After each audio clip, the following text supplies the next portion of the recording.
Live from Fargo and serving you on TV, online, and on the go. This is Valley News Live at noon.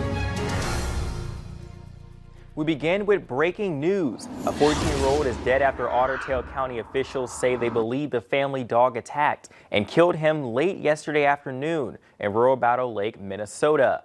Valley News Team's crime and safety reporter Bailey Hurley joins us live now from the scene with more on this tragic situation. Bailey?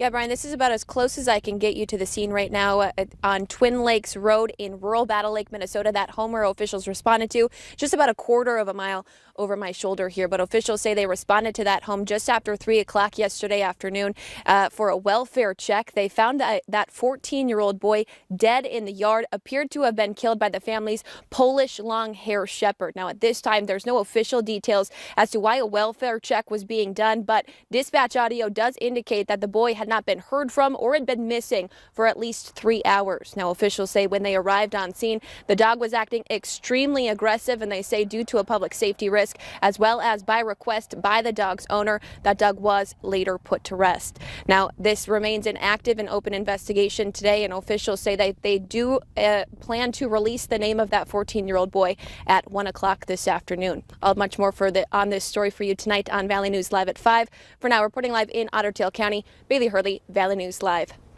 Thank you, Bailey, and we'll be awaiting that update as well. Now, we now know the name of the missing woman found in the Cheyenne River. It happened yesterday afternoon around 3 when West Fargo Fire and Police recovered the body of the 17-year-old Beverly Auden of West Fargo.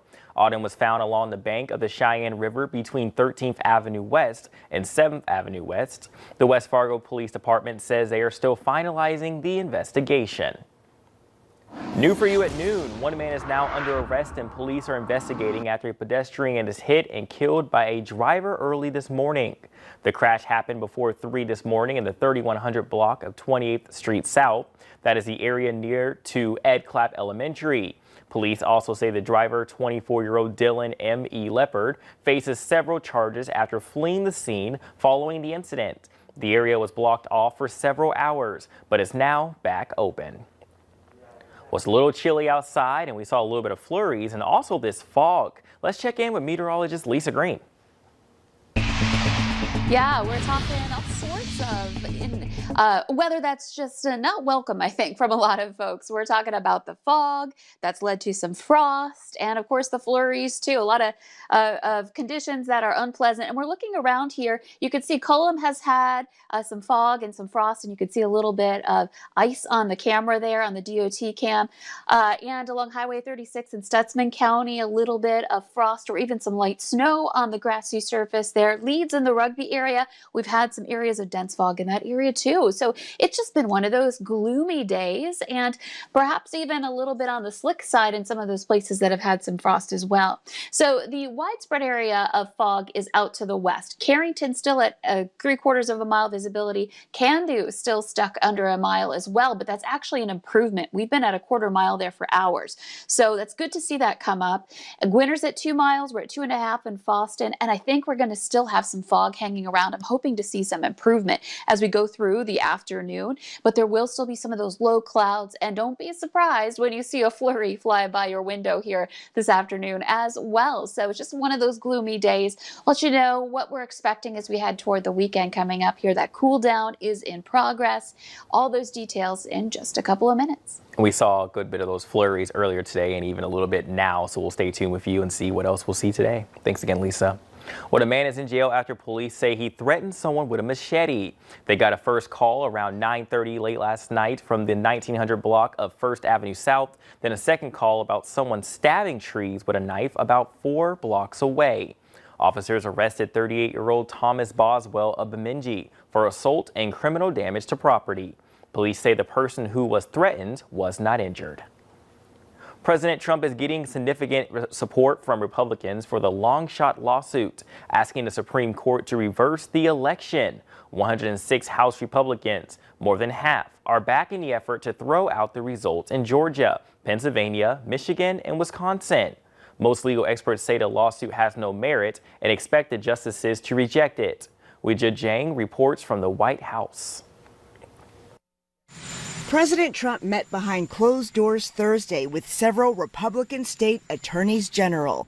The White House insists the meeting was pre-planned, even though all but two of the officials are backing a lawsuit brought by Texas AG Ken Paxton this week to invalidate the election results in 4 battleground states. I just want to make sure that the right person gets elected based on what the voters did in this country. But a majority of voters in this country did vote for President-elect Joe Biden, and Paxton's role is drawing scrutiny from fellow Republicans, like Nebraska Senator Ben Sasse, who alluded to the fact that the FBI is investigating whether Paxton abused his power as Attorney General to benefit a wealthy donor. In a statement, Sasse says, "From the brief, it looks like a fella begging for a pardon filed a PR stunt rather than a lawsuit." Paxton has denied any wrongdoing. Officials from the states being sued say the lawsuit is an attempt to undermine democracy. In his legal response, the Pennsylvania Attorney General Josh Shapiro called it a seditious abuse of the judicial process. Georgia election official Gabriel Sterling slammed it too. It is constitutionally wrong, wrong on the law, and wrong on the facts. More than 100 House Republicans signed a brief in support of the lawsuit.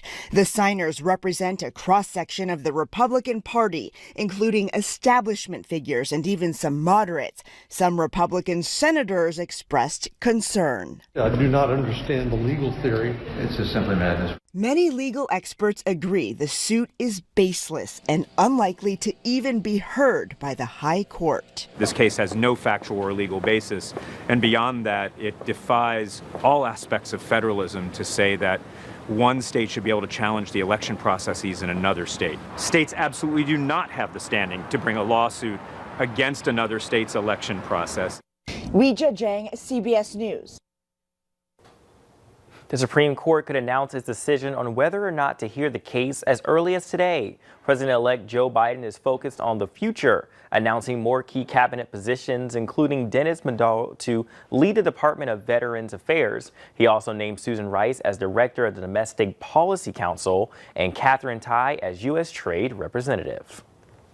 On Monday, Minnesota Governor Tim Walz will announce whether he'll extend the state's 4-week pause restrictions on social gatherings, bars, restaurants, gyms, and sports that started on November 20th and is currently set to expire next Friday. Meanwhile, House Republicans sent a letter to the governor's office urging him to reopen gyms and fitness centers next week. The FDA is working quickly to authorize Pfizer BioNTech's coronavirus vaccine for emergency use.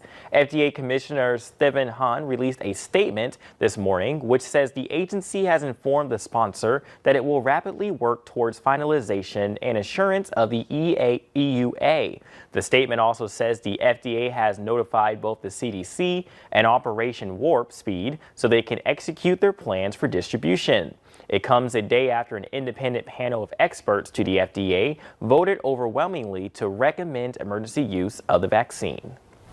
Well, coming up at noon, we'll hear from a few Minnesota businesses making a comeback after feeling the effects of the pandemic. But next, let's take a look at forecasts with meteorologist Lisa Green.